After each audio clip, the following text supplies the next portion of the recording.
Lovely. Thank you, Karen Ceorla. Thank you very much. And Minister, thank you very much too. Communication is the key here. The guidelines, the subsequent laws must be enforceable. Unfortunately, we have seen that although the majority of establishments and the majority of people have played by the rules, some have not. The Gardaí have a lot to enforce right now, and I am not sure that they can catch every offender with a pizza slice and a few pints.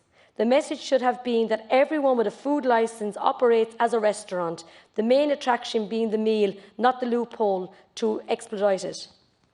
That kind of rule breaking may result in many of our small family pubs who want to do the right thing being put out of businesses. Many restaurants have operated really well. Some have been victims of cruel online rumours about cases in contamination, but they have abided by the rules and they have kept people safe. And we need to support those people.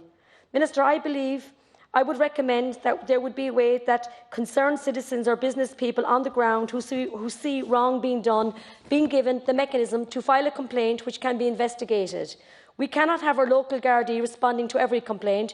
We also cannot expect them to be everywhere. We simply do not have the resources. So something like a submission system we use for planning could be useful here, where publicans can raise their concerns, where the public, can raise their concerns and the concerns be adjudicated on.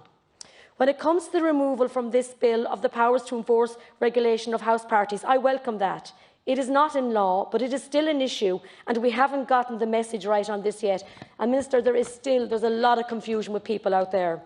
The term house parties, people have a sense that this is a boozing late-night gathering with young adults crammed into rental properties. Actually, it can be a family gathering to remember a loved one, celebrate a birth, a communion, a milestone birthday, a book club, who meet maybe every so often in their local community for a bit of dinner, a glass of wine or even cups of tea. We need to communicate better. We need to choose our words wisely.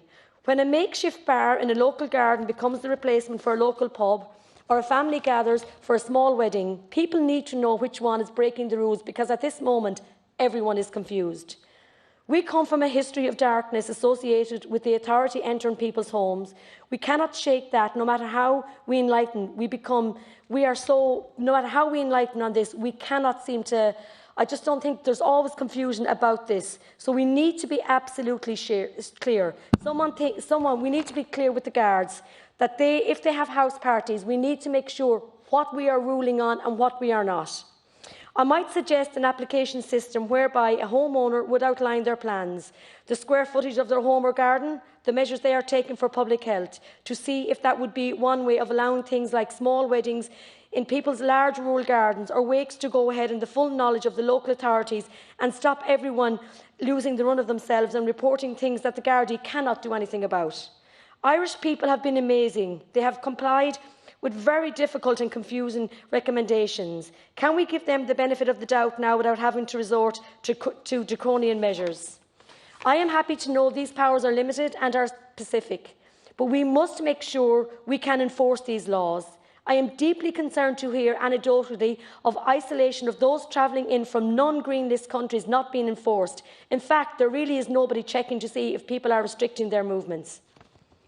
While cases of travel-related COVID might be in law, if people see others flouting the law, they will not stick with us. Simply on these powers, there has to be enforcement, there has to be consequences, or we will lose these people altogether. Minister, today I also heard you on the radio speaking about the legislation, and I also will be supporting this legislation, and I believe it is very good legislation. But again, I want to go back to the wet pubs, and you spoke today about the looking of the reopening of the wet pubs. 170 days since the wet pubs have opened. I have spoke to so many vintners. There's families that are absolutely devastated. In rural towns and countries, the pub is the life and soul of the town itself.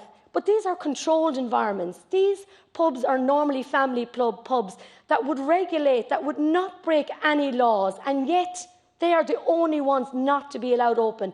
It's not acceptable. I've spoken to the Minister for Health myself several times, and I just feel the wet pubs, they just feel disheartened.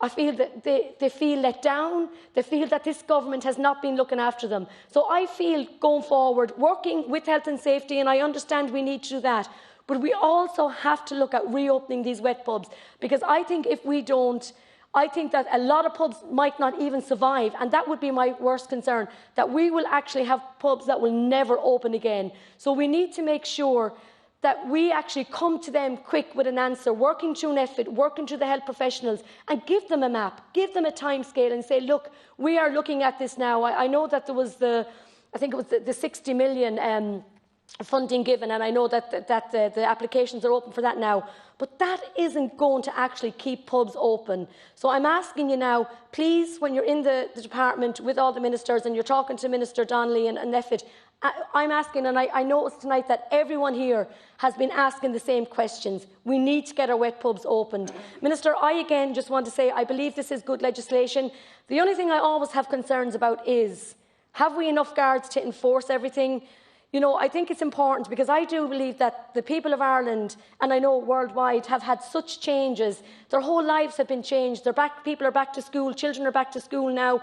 It's in a whole different world. So I think the least we can do is communicate better, give more information, and I think if we do that, we will actually, I think, give people a lot more breathing space. I think they'll be a lot more relieved, but we need to communicate. There's a huge barrier there with communication. Again, thank you, Cathaoirleach, and thank you, Minister.